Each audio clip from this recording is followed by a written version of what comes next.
لائیں کہیں کہ ہمارا رب اللہ ہے، پھر اس پر جم جائیں۔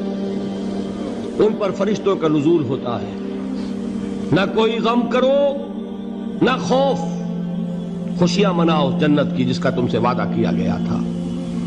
اللہ کی ربوبیت پر اطمینان جب انسان کو ہو جاتا ہے، میرا رب اللہ ہے، ربی اللہ، انسان کے لیے نہ کوئی کھٹکا، نہ کوئی خطرہ، نہ کوئی خوف، نہ کوئی حزن۔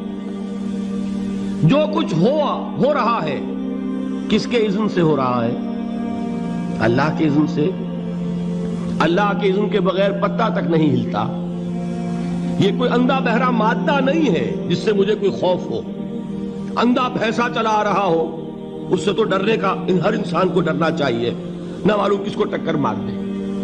لیکن نہیں، اس کائنات کو چلانے والا ایک سمیع و بصیر خدا ہے، وہ جو میرا دوست ہے، میرا ولی ہے۔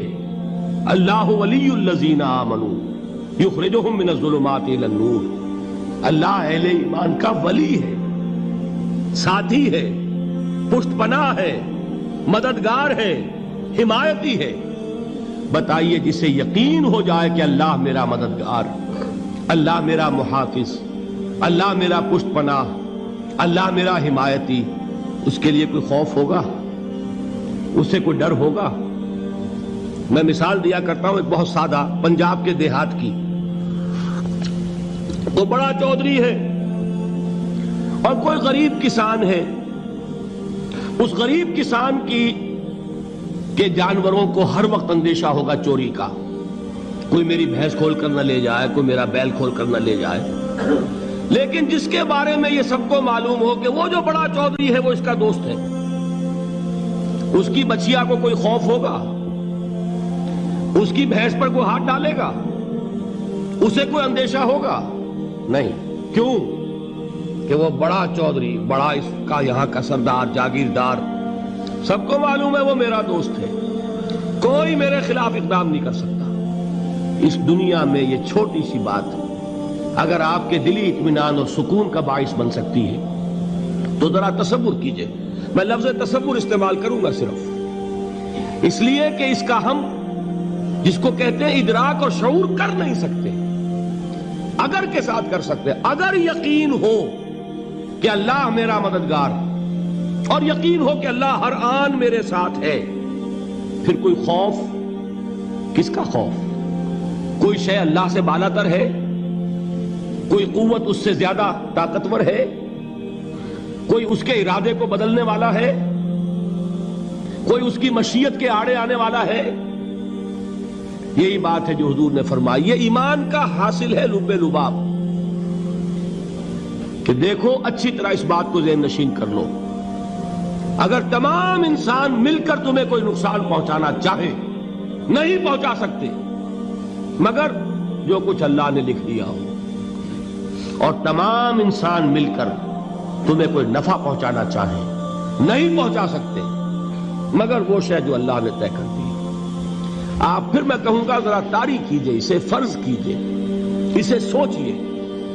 اگر اس حدیث پر ہمارا دل ٹھکا ہوا ہو تو کسی سے ڈر ہوگا؟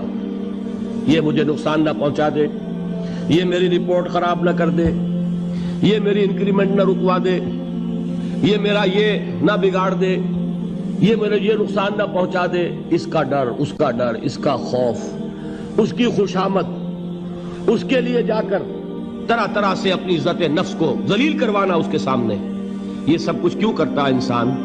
جب سمجھتا ہے کہ اس کے ہاتھ میں میرا کوئی نفع ہے، اس کے ہاتھ میں میرے لیے کوئی ضرر ہے، یہ مجھے کوئی غضب پہنچا سکتا ہے، یہ مجھے کوئی نقصان پہنچا سکتا ہے، یہ میرا کوئی کام بنا سکتا ہے، یہ میری کوئی ضرورت پوری کر سکتا ہے، اسی کا نام شرک ہے۔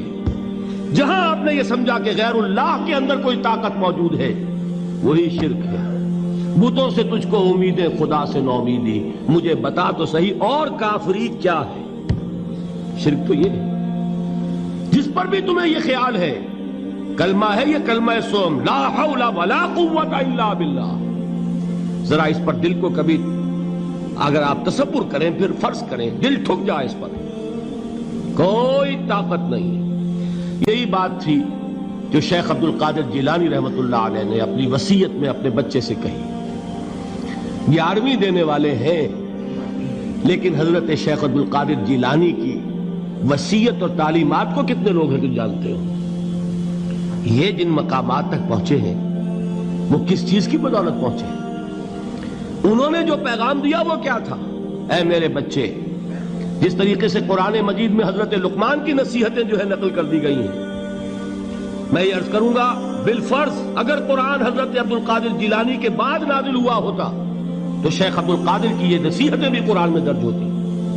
اتنی اونچی نصیحتیں ہیں. اے میرے بچے، اس حقیقت کو ذہن نشین کر لے، لا فاعل فی الحقیقت ولا مؤثر الا اللہ. اس کائنات میں نہ کوئی فاعل حقیقی ہے نہ مؤثر حقیقی ہے سوائے اللہ کے. کسی شے میں کوئی تاثیر نہیں اگر اللہ نہ چاہے. آگ جلا نہیں سکتی اگر اللہ نہ چاہے. پانی ڈبو نہیں سکتا اگر اللہ نہ چاہے. زہر ہلاک نہیں کر سکتا اگر اللہ نہ چاہے.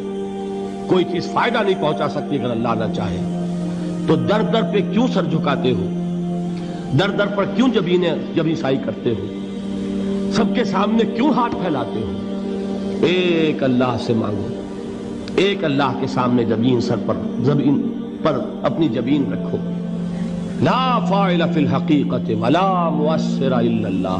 نظر آتا ہے ہمیں کہ پانی پیاس بجھا دیتا ہے. پیاس بجھانے کی صلاحیت پانی میں نہیں ہے، اللہ کے اذن سے.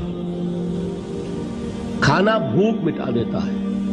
بھوک مٹانے کی صلاحیت کھانے میں نہیں ہے، اذن رب میں. دیکھیے یہی یقین تھا. حضرت موسیٰ علیہ السلام کا واقعہ یاد کیجئے. سامنے سمندر آ گیا ہے.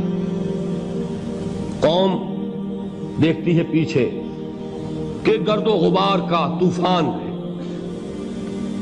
معلوم ہوا کہ فرعون اپنے لشکر سمیت آ گیا ہے.